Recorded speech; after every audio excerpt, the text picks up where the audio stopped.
Hello and welcome to the Lou Review podcast. I want to share with you a math problem that I love.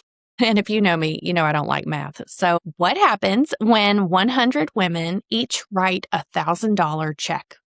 You get a $100,000 grant that you can genuinely use to change a nonprofit's trajectory. And now multiply that, because in just 6 years, the women of Impact100 Louisville have put more than $2.5 million into nonprofits here in Jefferson County. Last year alone, over 500 members funded 5 $100,000 grants in a single night. So I want to use this time to shine a light on two of the movers and shakers who are making Louisville a better place to live, work, and give. And I'm joined by Carey Goldstein, who co-founded Impact100 Louisville, and Kim Hansford, the current president. They're going to tell us how collective giving works and what it takes to grow one of the fastest growing Impact100 chapters in the country, and where those dollars have landed in our community. So ladies, welcome to the show. Thank you for having us. Thank you so much. So Carey, let's start with you as one of the co-founders. Take us back to the beginning. What made you and your mom decide that Louisville needed an Impact100 chapter? And what did that first year of convincing women to write a $1,000 check actually look like? So thank you for having us on. I do appreciate it. And my mom is really the brainchild as far as the idea. She winters in Florida, and there are quite a few chapters in Florida, obviously because there's retirees. They're looking to get involved. There are a lot, of people that retired from working world and want to do something. And she got invited a couple times, finally went to one, came back, started talking to me about the concept. I just, to be honest, was in the middle of working and little kids and didn't really listen as well as I should have. And then finally, I really kind of listened to her after probably the third time. And I was like, well, that's a really easy concept. That sounds very easy, which it has been nothing but easy. It's been easy in the theory. But so before I knew it, I thought I was going to invite a few friends over for a dinner party and that we would hopefully get some people to join us. And by the time I told her I'd look into it with her, we were in the car on our way to Pensacola for a conference to learn all about it. And so this was September, October of 2019. I happened to be out and about, ran into one of our other founding board members who is a lawyer. And I just asked her if she had any desire to help us work on a 501c3. And she said, you know what, I've been looking to get really involved in something. Can I join and be a founding board member? So that was really what got us rolling. There were a couple other key pieces. We just started having people over to our houses. My mom had 13 people over to her house for coffee. We have no idea why people trusted us with $1,000, but they just said, sure, we'll try this concept. The Community Foundation of Louisville helped a lot. They had been watching collective giving as one of the fastest growing charitable models out there. People really like the idea of pooling their money together to make a bigger impact. And so they really didn't want to create a fund on their own, but they were happy to help support a group that was. So they helped us house our 501c3 for the first year while we were waiting to get approved. And honestly, it was a slow and steady grassroots type of movement.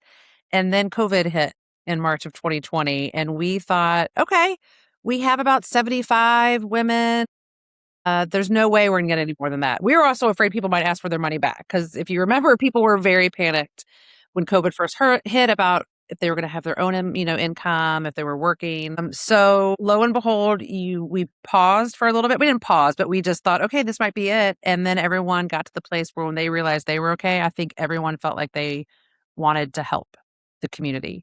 So that first year, we got 206 women, kind of like in the blink of an eye. It went from probably 75 to 80 to 206 within a couple months because I think everyone in our community felt a draw to be supportive and they didn't know how to help. Who do I help during COVID? We all were, that was a crazy time. We all didn't know what we were doing. And so I think that really, really helped us.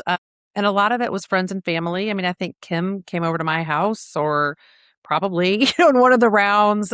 And I became a really good charcuterie board maker and I would make a charcuterie board and we'd buy some wine. And we were very open about, my mom and I, neither one of us are great kind of salesy people, but we were just like, look, this is a concept. If you're happy with your giving, great. If you're not, we're offering this different way. And it's really been incredible. I mean, the first time we had it in person, I remember hearing a lady, it was our third year of giving money away. And I heard a lady as we're walking out say, like, I feel like I gave away $400,000. Yeah. And that's kind of how you feel about it, is you get involved and it does become communal and you see the impact and you join with a couple friends and you go to some events. So that is really where it came from. We had a few key people along the way be really supportive. And I will say my mom knows everyone in the city of Louisville also, which helped. I joke between her and my mother-in-law because she also did a lot of recruiting for me. They got the city covered. So that helped tremendously. And then get a few key women that were really ready to go just share with their friends that were looking for a way to give. That was probably really long-winded. So No, I mean, that's what we are here for, okay, is good. like the real full story. Because I think Right. so much of the time, all we get is sound bites into something, which is great. And that, you can cover a lot of ground quickly, learn about different things. But I think it's really important to know why things happened and like the motive and the people behind the organizations and things like that. So, Kim, did I hear her say that you joined up with this in the first year of it? No, I waited till the second year. My best friend talked and talked and talked in my ear about Carey. And I knew Carey. I knew she was doing this. Like for a solid year, she was like, have you done it? Have you done it? I'm like, I'm going to do it. I'm going to do it. And I so, did not believe you. oh my gosh, yeah. And so by the second year, my neighbor was also involved. And I was like, here I go. So it's one of those things. I was looking for a reason to feel good about my city and feel like I was boots on the ground with something somewhere that was moving forward, because we were also isolated during the pandemic. And, sometimes you give money to an organization and you don't know what happens. You don't know where your money goes. And with this, it was just such a monumental thing to be able to not only give that money, but walk through every step of it with them, which I think is what makes it really unique. Is we really try to partner with the organizations and we try to connect them with each other. And again, just getting to go out and look at them eye to eye, it means more than any $1,000 check I could ever write. Yeah. And that was leading up to what I wanted to ask you about next as far as the process. So, Kim, what are the mechanics from the time when people like give you their letter of intent and give you $1,000 check, and then you have applicants who are applying for this grant? How do they get to the point of being awarded that amount? Sure. Again, word of mouth, talking with different sources, we have exploded. I think we had 165 letters of intent applications this year. We open our letter of intent application in March and usually have an online tutorial to meet nonprofits and talk to them, answer questions, things like that. From that, there are volunteers that come in on the grant committee, and there's a whole separate committee that reviews those letters of intent. And with those, we just kind of get basic information, but we want to know the project and the big picture that they want to move forward to. So we're looking for something that's really transforming the organization or the community, that is going to be sustainable once we're done with our partnership. And that's what the volunteers are kind of looking through in those initial letters of intent. From there, they narrow it down, which is just so hard. I know Carey's been on the committee every year too. It's always a different group of people, and it is so hard to get yourself to eliminate someone. But we moved those down to a smaller number, and this year we had 37 then move forward that we invite to do a full grant application, which involves just giving us a little more financial information and background information from what they've already submitted, and a budget for what they're going to spend the money for. From there, they go into another group of volunteers on our finance committee, which is just the most amazing, brilliant group of women I've ever met. We have several CPAs and several just regular women that are interested in it, and they go through the really deep part of all those organizations, and they really feel the onus if this is coming from my pocket and everyone else in this organization, and we want to know what we're doing with it. That goes to the next step, and those that make it through the financial process then are and go to the grant review process where they go out and actually do an on-site site visit. So that's another group of volunteers. So you can see that we've just got volunteers moving along the whole process. They go out, do those site visits, narrow it down depending on our number that year to what our final number is going to be. And this year we're lucky and so blessed enough to have 527 members, kind of similar to last year. So we will give $500,000 grants. And then the additional $27,000 is split with merit money amongst the semifinalists that there will be 3. That's great. So everybody at that point coming forward will get some benefit, hopefully. That is what it's an arduous process. We know that. We don't want to ask too much of the nonprofits, but we want to really get the really close view. So November is when all of that will conclude with our annual meeting. And that is when we award the money. And again, it's just so beautiful to look from the beginning to the end and see the partnerships that have been made. We added, 2 years ago, Carey, an event in October called Meet the Finalists, because the people that did site visits were just so passionate about having met these nonprofits and going face to face with them, that we have, it's almost like a science fair where everyone brings in their information, like a poster almost, if you think of it. And all of our finalists have an opportunity to have people walk around and talk to them and meet them and talk about their organization. And that, again, is my favorite thing we do. And is for all of the ones that had a site visit? Mm-hmm. Yes. And then, so how many got a site visit? Was it 37? No, that will be 8.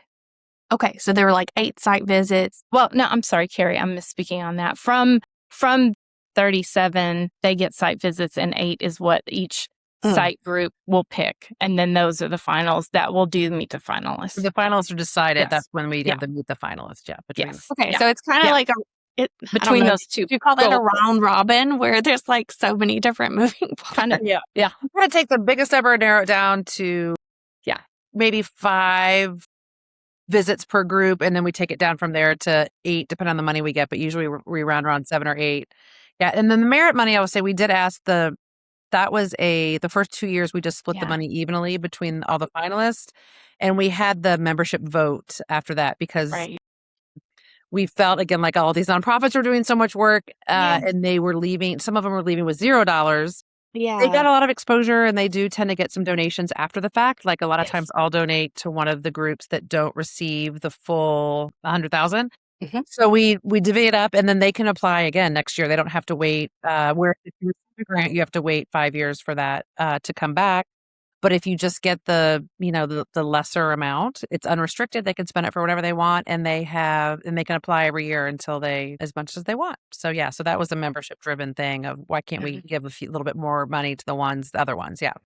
Yeah. So is there a specific grant recipient or two that their story really stays with you that you love to point to and say, that's what my $100,000 donation did?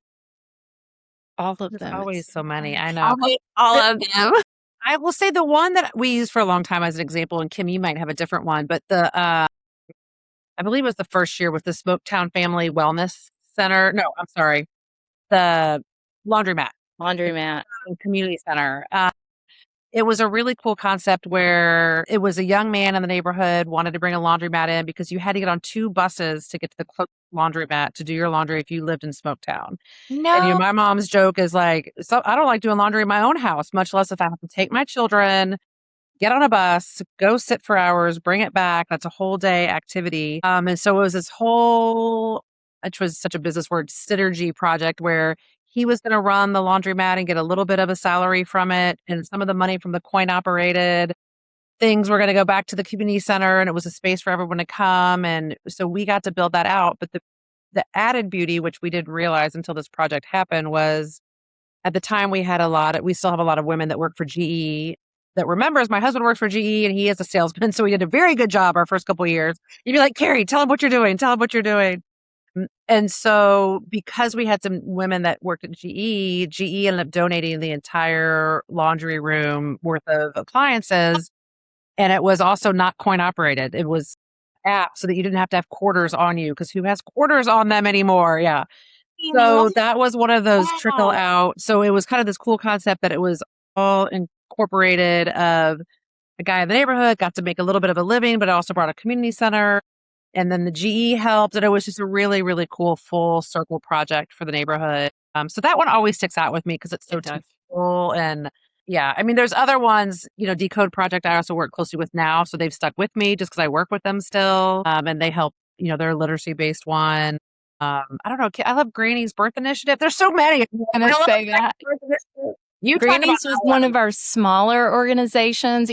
We get them from all across the board, like little, small, like new, old. And Alexis, the woman that started that program, is like one of the most dynamic people you will ever meet. And she started a doula program for disenfranchised mothers, and she's really trying to address the Black maternal health crisis in our city.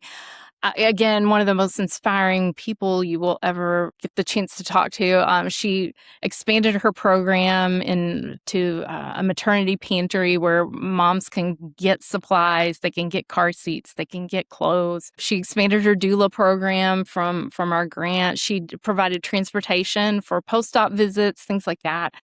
And she, again, has, we see people work together. We have Up as the women's day shelter downtown. They were one of our grantees one year. So she partnered with them, working with homeless women on the street that were trying to pump or raise a child on the street. And again, seeing those synergies is just one of the most cool things. And remember when Decode Project and Louisville Leopards met? Right. Decode came to our event as a past recipient, and Louisville Leopards, which is a percussions-based nonprofit that works with kids in different areas, was a great recipient. So they met at the event, and JCPS had just changed their start times. And they were both in Maupin Elementary. And so they coordinated. So the kids, half the time, for 30 minutes, they'd go to percussions, and for 30 minutes, they would get reading support.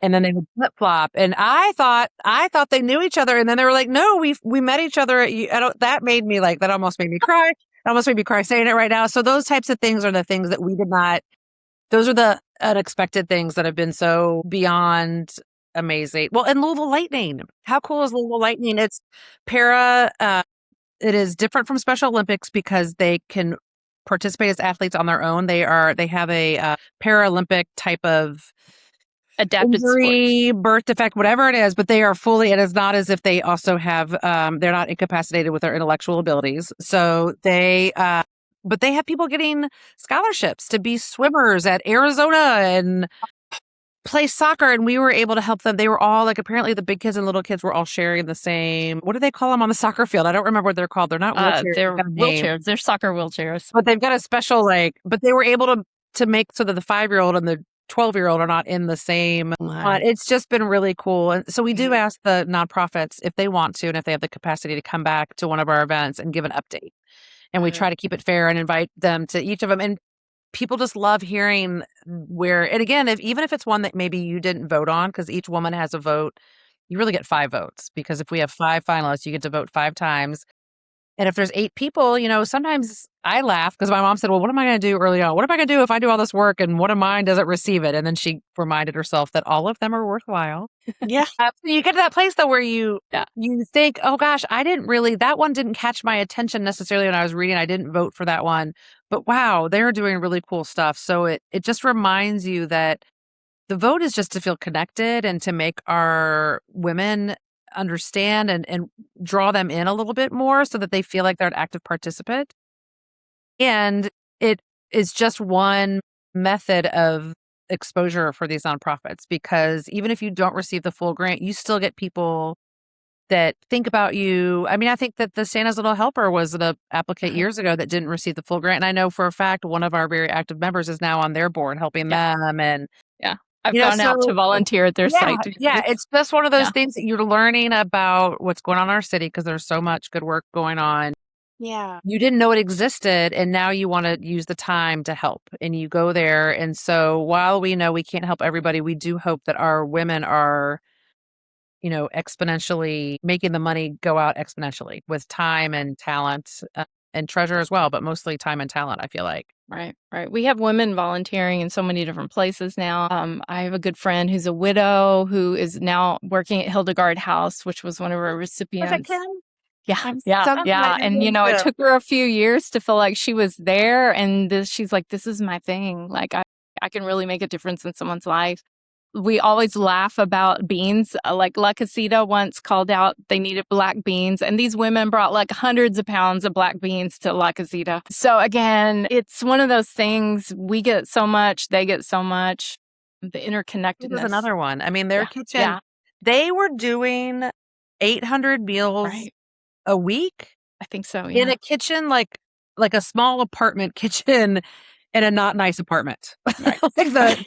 Right. And they were feeding 800 people, or 800 meals a week. It was insane. And so that was their project, was to help with their kitchen build out, because they call it a company. They want to accompany all the people that are coming into their organization, and they want to accompany them through their journey to get settled in the United States and with a community, and they want to feed them. And if you go to visit them, they bring you the best coffee you've ever had. It's got a touch of cinnamon in it. It's so delicious. That's another one that just sticks with you. And they all do. I mean, I feel bags, there's ones, they all have huge impact, but those are just some off the top of my head that.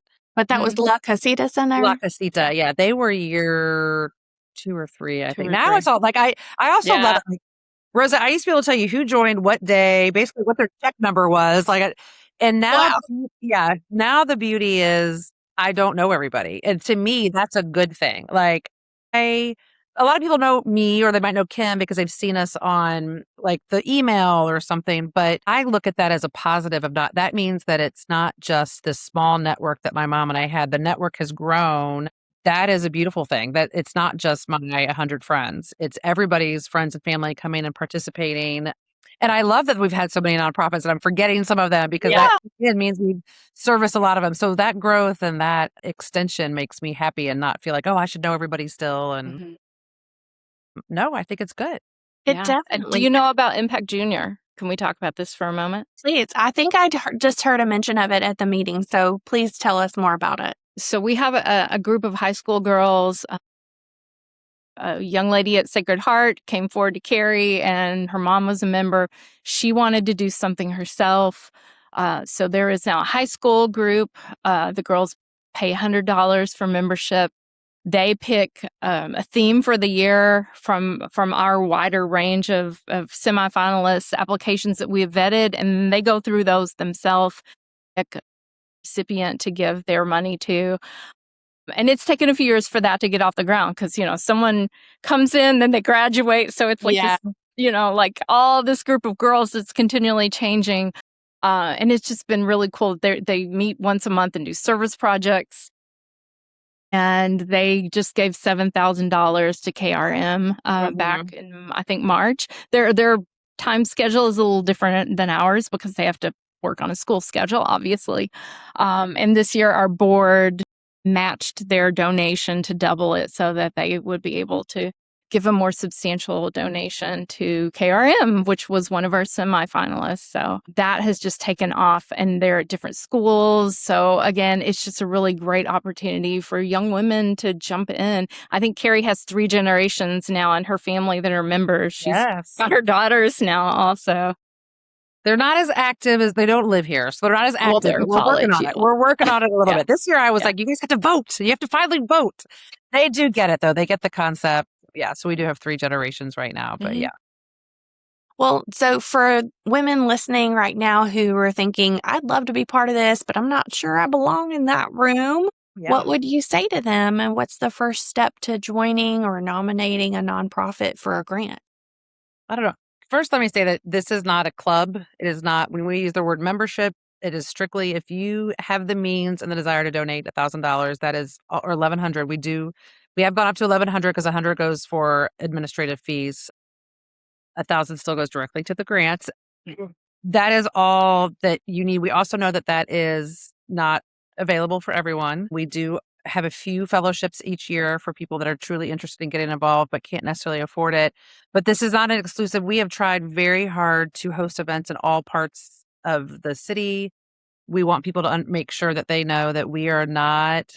So I was a school counselor at Collegiate, and my kids went there. So the first couple people we met or on the board were from there. And I finally was like, hold on, can't have any more people from Collegiate, because I never wanted anybody to think that it was just this clique or this group or these women or that zip code. So to be clear, everyone is welcome and more than welcome. We actually really would love to diversify our group as far as zip code, age, race, ethnicity, everything. We want it to be representative of our city because we think those voices matter. And I joke all the time now as we're transitioning, as I'm not the board chair and things like that, of I'm so in it sometimes that I can't see it. Yeah. So we love having these other voices come in. And I'm like, oh yeah, I hadn't thought of that because we were so in the trenches for so long. So everybody is welcome and included in this group of amazing women. And then really it's just the website is probably the best way, Kim, when you say, because we have an email there. If you have any questions, you can click on join there. We have finished our cycle for the giveaway for November, because we kind of have to count the money at one point. So we know how much we're giving away. But if you join now, you can participate in everything except for the vote in November. You will vote next November, essentially. So that's really all it takes to be a part of this group. And everybody is very welcoming and always looking for new members. And I met Kim's friend Kim, who I love. And we met at a happy hour one time, and she had just become a widow, and hearing her story, and just love seeing her come and show up to events. And that's kind of how we have happy hours every once in a while, or once a month. And that came out of a group of women and 3 of them were widows, and they were looking to be more social. And so they asked and those are totally come if you want to and whatnot. And the woman who does it all over town again to try to make sure everyone's included and has access. But it really, I can't go a lot because I'm still in that kind of working, have a lot of things after work phase. But these women really go, and they now love it, and they see each other, and it's a connection for them to have. So we are filling needs we didn't know we would, or sort of, we knew they existed, but we weren't sure that we were going to be a part of that. So yeah, everyone is more than welcome. Right. And we always tell everyone, you don't have to be as involved as me. It's okay.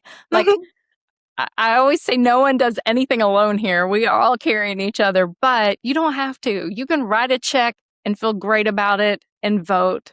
You can get involved on a committee. We have so much need on so many of our committees for more volunteers, like running events, helping with membership.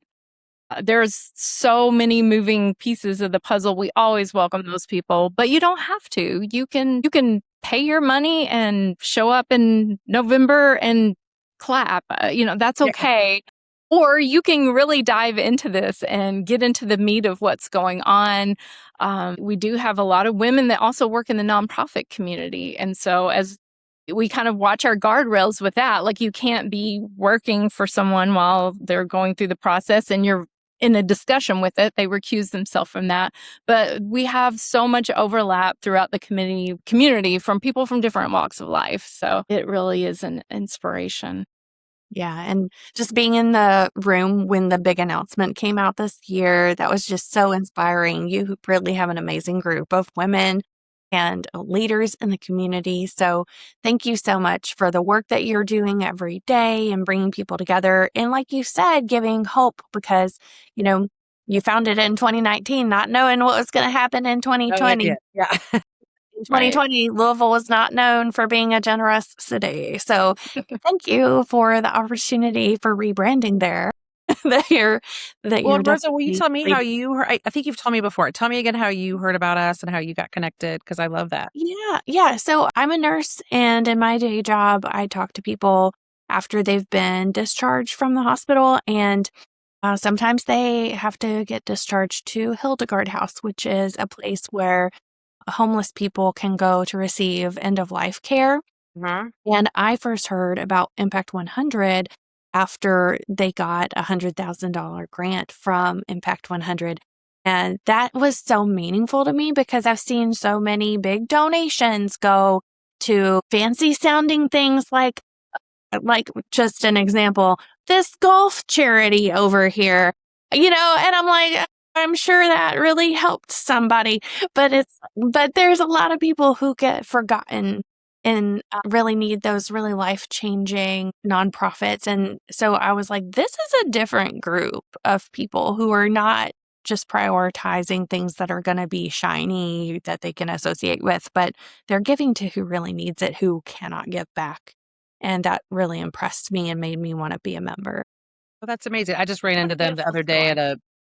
at a nonprofit fair, and I was like, "Oh my gosh, you guys!" Because they were another story that I love, and they're like, "We're doing a third building," like, which I was glad to hear about their expansion, and they were great. And I do want to mention, because I'm thinking of both things at the same time.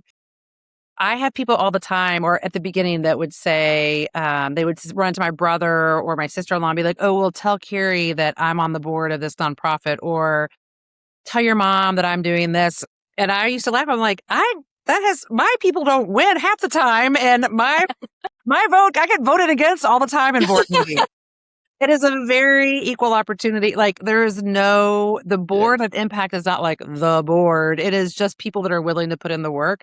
We have really no more say or not in who receives the grants. And yeah, like, I did joke all the time. I was like, people don't agree with me half the time we're in board meetings. What do you think I want to do is influence them? So it really is trying to be kind of like what you said, Rosa, trying to be there for what our community wants to fund. That's how I look at it. It's like, we're presenting people with maybe groups they've never heard of. Some of them are small, some of them are big.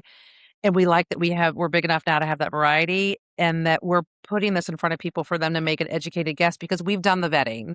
Right. Now you don't have to worry like, wow, I've never heard of them. Are their finances okay? Is this happening? Because I don't know anybody there or whatnot. You know that they've been looked at thoroughly, and that in good faith, they're going to be giving the money where it's supposed to be going. So that's what I really like about it, is that it feels very level and not like the board and this and the that. It feels like an equal opportunity for the nonprofits and people involved.